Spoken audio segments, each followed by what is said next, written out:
Welcome. You're listening to the Just Love Them podcast. I'm your host, Cherie Best. Join me on a journey to understand and find peace with those we love who have left their faith. As people share their experiences, their thoughts, their takeaways, and their expertise on this podcast, listen for what resonates for you and take from these episodes what will help you in your life and for your situation. Today, I have joining me Sara Rands. Sara is an associate clinical mental health counselor working at Symmetry Counseling in Holiday, Utah, specializing in existential therapy and the Mormon faith transition community. She is an educated woman. She holds a master's degree in clinical mental health counseling from Northwestern University, as well as a bachelor's degree in computer science from Utah Valley University and an English degree from Brigham Young University. She is a married mother of 4 young adults, and she's my old neighbor. Welcome, Sara. Thank you, Cherie. So glad to be here and so good to see you again. I know, so It's fun been to a get to while. reconnect. Yeah, So, what I love about having you on today is that you and I work almost with the same group of people, but on different sides. So, if there's a family that's, some of the members have left the church, some people are in the church, but they're struggling with other people's decisions. And then there's the other side of it, the people who've left who are also struggling right, right. that yeah, so it's almost like I get to work with the one side of the people and you work with the other side. And I love that we have this opportunity to talk with each other and just kind of, Exactly. yeah, it's going to be so great to talk about both sides of this issue. I would love to just start out by knowing whatever you are thinking about that would be helpful for my listeners to know. For your listeners, yeah, people that have raised, for example, children or had other people in their lives that there was a certain expectation, right? That I, raised my children in this with this belief system, and certain promises almost that if I do these things, this will be the outcome. And I think people can have beliefs about themselves. Well, this wasn't the outcome. Maybe it must be that I'm a bad parent, or that I must have done something wrong, or there's like these feelings of guilt or shame, right? There's these other parents and everything's going well for them. What did I do wrong? Exactly. And so I think there's just some of these core beliefs that kind of come up for people who are struggling, who are kind of looking at, well, for example, children, even then that's not the only example, right? But some of these core beliefs come up, and that can kind of cause us a lot of pain, and stress to the relationship. Absolutely. And the goal is really Mhm. to help preserve the relationship. I think so, right? I think that's such an important thing, right? And Yeah. I think we can. I think it's a goal within reach for sure. Yeah. Um, Because everybody who's involved, both sides, they still mhm. love those people. They still want that Right, relationship desperately, right. in most cases. And so the Hmm. goal is to help them come to a place where each side can feel comfortable and loving toward the other Right. And safe. Yeah. and And even safe. that's difficult because sometimes these choices feel stress that feeling of safety. Yeah. Yeah, and some of the research I did at Northwestern as part of my capstone, I dug into different research studies where they asked people what their experience was leaving religion and what that was like for them. And one of the kind of universal ones was there are a lot of negative emotions: fear of being judged, fear of being rejected. Those fears for the people leaving.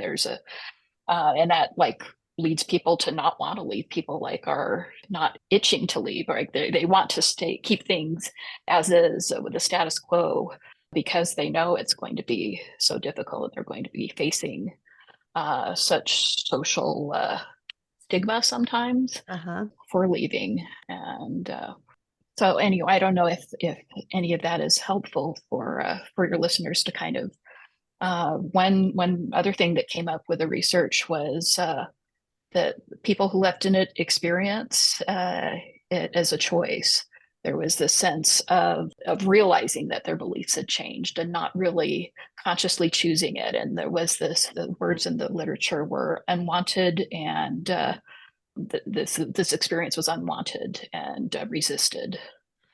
So Um, almost like in order to be true to themselves and not live a lie, they felt like they needed right. to leave. I interviewed a girl named Sierra on this podcast Mm-hmm. a while ago who that's exactly what was her experience. She had started to feel she continued to live a lie for a couple of years Right. until she just That's couldn't do it anymore. And she talked about how painful that was and how difficult that was for her. right. And that's a very common experience. It takes, yeah, it's a really destabilizing experience that takes years often to work through. And I know I've told you that I went through this personally as somebody who left my faith about 9 years ago now. And yeah, it got to the point where it was affecting my physical health, where I loved this community. I wanted to stay, but my body just wasn't going to have it, right? And it was difficult. And it's also difficult seeing the pain on the other side, right? Don't want to hurt these people, but you have those, so you have feelings of guilt on this side as well. Yeah. And I feel like the people who are staying in the church sometimes have a hard time understanding why or what Sure. happened or and so I feel like if they could just if if those of us that's still in the faith could have understanding about that, it would help. As you have counseled people and as you've done all your research, Hmm. Hmm. tell me a little bit about what you have learned that would help people understand better. Sure. Sure. The process tends to begin with cognitive dissonance. So, which is basically there's a difference between like something you were taught or something you believe like as a value, and then the new things that you learn, either for example, there might be a thing that you learned in church, and then you learn new things that contradicted, and that's hard for our minds to wrap around. We want to have consistency, and our mind really fights for that. Or I learned a certain value at church, but then when I actually look inside, maybe I don't. That doesn't really resonate with me. And it tends to not just be one thing, it tends to be different things that kind of layer on themselves over months and years. And people at first will like try to make it work, and then more things kind of pile up until, as they say, as the ex-Mormons say, the shelf breaks, right? Where the kind of things keep piling up until it just can't hold anymore. Kind of when that happens, it's really destabilizing. People don't know what's true or what's true about themselves. They have this identity crisis where it's a little like being an adolescent again, and people kind of need to experiment and make sometimes bad choices. There's a lot of negative emotions to go through, kind of those ones I was talking about before. There's a lot of anger, and that anger is really isolating, but off-putting to their believing family and friends for sure. There's Yeah. feelings of betrayal. There's regrets. People kind of look at, well, if I had known differently, would I have lived my life differently? There's a lot of losses, and their relationships are at risk. So basically, like all the things that like make life beautiful and worth living are like up in the air for a year or more while people figure this out again. I can't even imagine how difficult it would be to feel that way. And especially like what you're saying, like it's not like they just chose this. They're trying to be true to who they are, and they have to work through this and come to their own beliefs. And that just sounds incredibly difficult. Yeah, it's kind of a grief process, like any number of griefs for the things that happen to us that are unexpected. Where there's kind of this pain and negative emotions to go through, and they talk about the stages of grief as anger and denial, and getting to acceptance. And once you do get to that acceptance place, you can kind of see the new opportunities that are there and kind of reintegrate those into a new thriving sense of self. And that does seem to be what happens in the literature when people like have the courage to make the difficult decisions. They can get to a place of thriving. But it's a parallel process, I think, for the family around them. It's Mhm. even less of a choice for them, right? Right, Um, right. and they also have to kind of, mourn what the future that they thought they would have and that they were promised, right? So there's the Um, grief process on both sides. right, right. I think it's a thing that can kind of unite us if we can see it that way. Yeah. I think what you're saying is so valuable because it's helpful to realize I run into people who think that their family or their loved ones are doing this to them. I would feel that way, and yeah, on the other side though. It really, and that's the messages you hear too, that people are, you can choose to believe, and people are choosing to leave what they were taught. And I mean, I think there are elements of choices here. For me, it felt like I could choose to think about it or not, right? I could have chosen to like wall that part of my mind away for a long time, but that just didn't feel healthy to me. And Hmm. well, and indeed, my body wasn't going to put up with that either. Um, Yeah, because it's like burying emotions or burying experiences. You can only right. bury them for so long. They're going to come back up to the surface. Right, They are. exactly. I just finished watching Inside Out 2 last week, which feels like it'd be relevant for your listeners. They talk a lot about some of these core beliefs and our sense of self. And Absolutely. I just saw that uh, movie too, and oh, nice. it's a great one. It's just beautifully done. Walk us a little bit through how you help your people with kind of the grief process that might also be helpful for the people I'm trying to help. One thing that I really find helpful is I think about the ideas in the Serenity Prayer from like AA about looking at things you can control and the things you can't control. And I think it's just some of the messages in Inside Out too as well. That if we can kind of try to accept the things that we can't control, which is like our loved ones' behavior and actions, and try to focus on the things we can control, like what we are doing to foster a relationship in the present moment. And yeah, one of the things we can't control is like the past, or there some often I think like your listeners, I'm imagining would be beating themselves up for in the LDS context, missing that one family home evening that one time, for example. Right, and maybe that's why this happened, when that's probably not why why this Right, happened. right, right. um, I like that about accept the things that you can control and let go of the rest. And it's easy to say, but can be very, very hard oh, it's to the work of a do. lifetime. Yeah. Yeah. Do you have any specific tools that you use? The difference between us is I'm a life coach and you have Mhm. actual master's degree research, like what you're actually an actual counselor. And so do you have specific tools that you use to help people accept what they can control? And if you do, would you be willing to share something? That's a good question. Or is it more about being able to talk about it that helps resolve? I think that's a big part of it, right?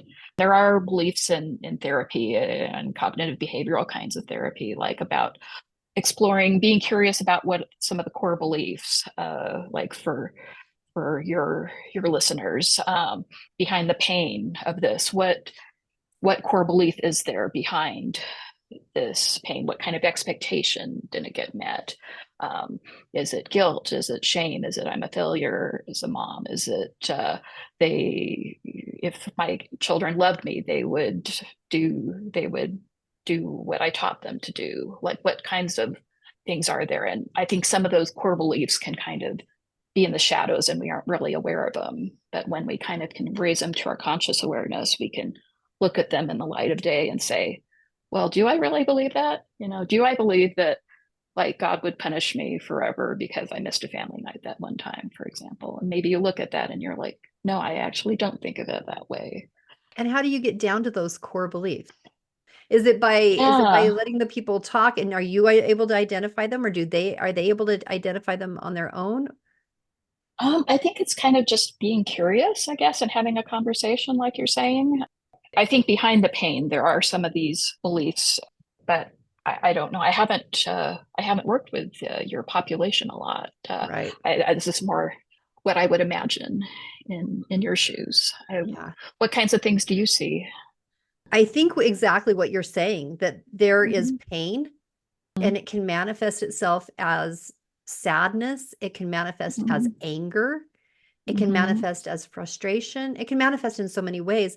But I think what you're saying is exactly resonates with what I see, is that there is some sort of core belief that the expectation hasn't been met. Just like what you said, I think I'm seeing the exact same thing just on the flip Mm-hmm. side, And I feel like the people that I work with that are going through this, they feel very victimized, for a Right. lack of a better word. Yeah.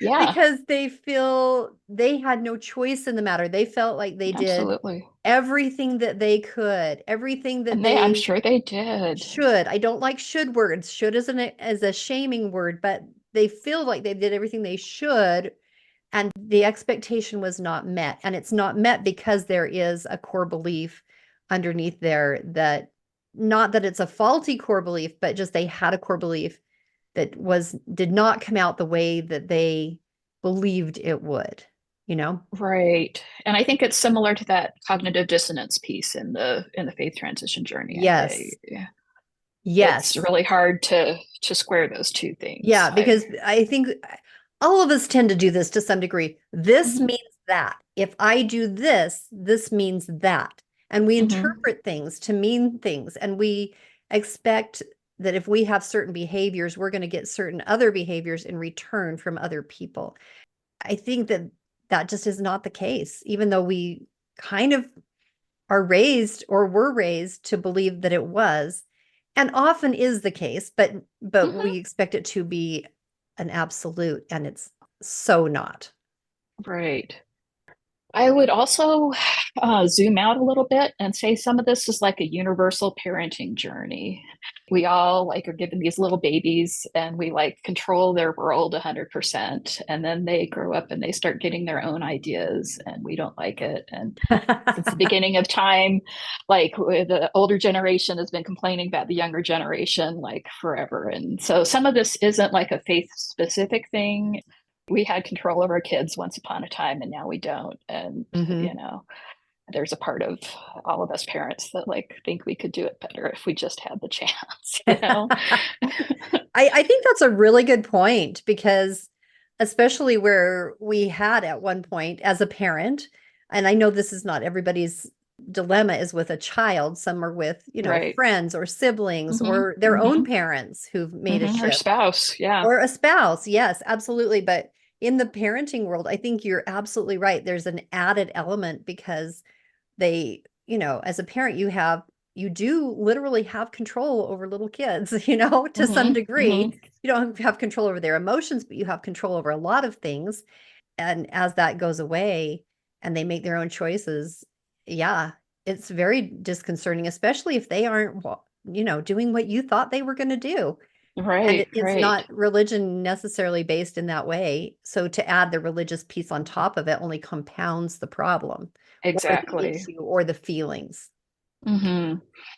And a lot of times our kids like need to make those mistakes in order to grow, you know. And Hmm. I know looking at my own life and, all of us growing up, we can kind of look at space. Oh, well, maybe that wasn't the right thing, but I needed to go through that in order to get to where I am now. And I Right. think And we that's true allow for that our for kids. ourselves, but sometimes we have a hard time allowing that for others. Sure, sure, of course, of course. Right. Like We I know know our that own I needed to backstory. make that mistake and go through that thing, but they shouldn't, because I can just tell them and they should be able to learn from my mistakes. And they don't. Exactly. Yeah, yeah. Yeah, they've got to figure it out on their own. Any advice that you would give? I think that within our religious or faith beliefs, there's sometimes different ideas, and we can kind of maneuver within that space. So sometimes there are beliefs that like inspire greater love and connection and relationship. And then sometimes there are ideas that like inspire fear. And I think being aware of that in our own head can be helpful, or just to kind of be curious about where we're kind of operating from. There's a scripture about like God not giving us the spirit of fear, and I realize I'm not in the same context as you now, and so I can see my words being viewed with some suspicion. But um, I think that's a great That scripture that applies. right, Absolutely. exactly. Or just kind of being curious about where, because there is room within our beliefs to kind of maneuver one way towards like reaching out and connection, which I see you here doing so beautifully with this podcast. It's really You. inspiring.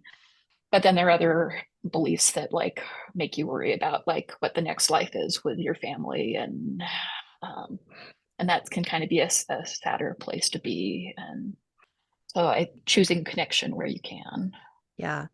And having been on both sides yourself and having studied so much and having been in the process of helping people, what insight do you have that if you could talk to, the parent of that child you're counseling or whoever, what could you say to help them make that transition for their loved one easier?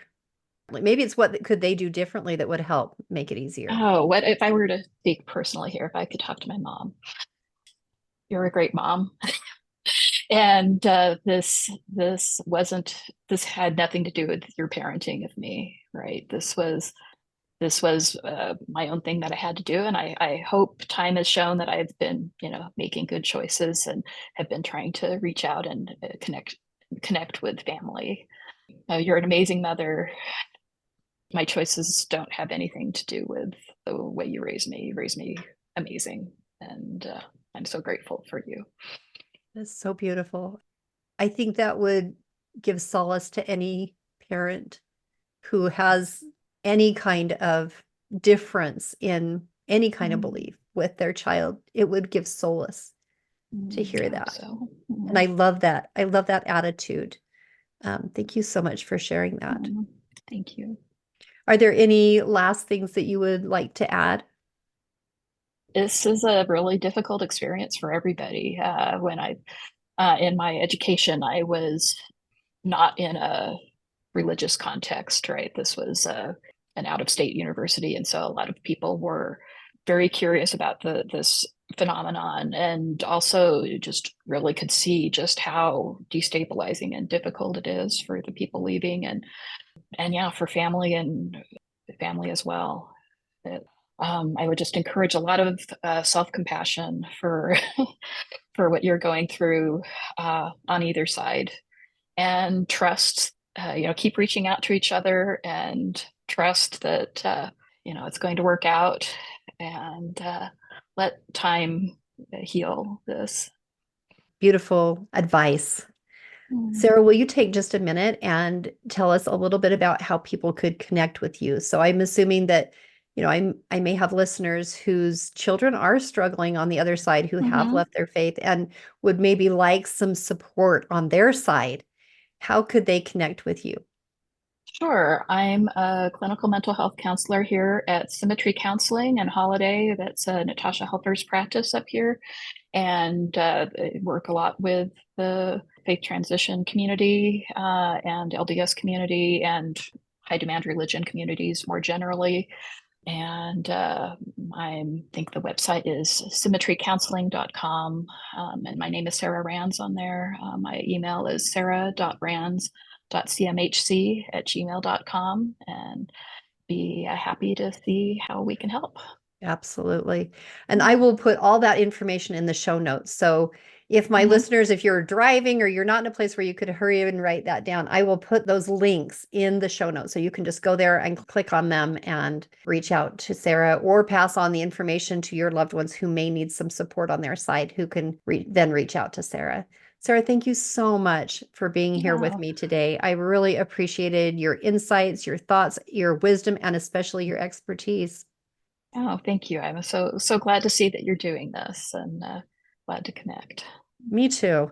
And for my listeners, if you know someone who could use this podcast, who needs the support to navigate their loved ones leaving the faith, please do them a favor and share this podcast with them.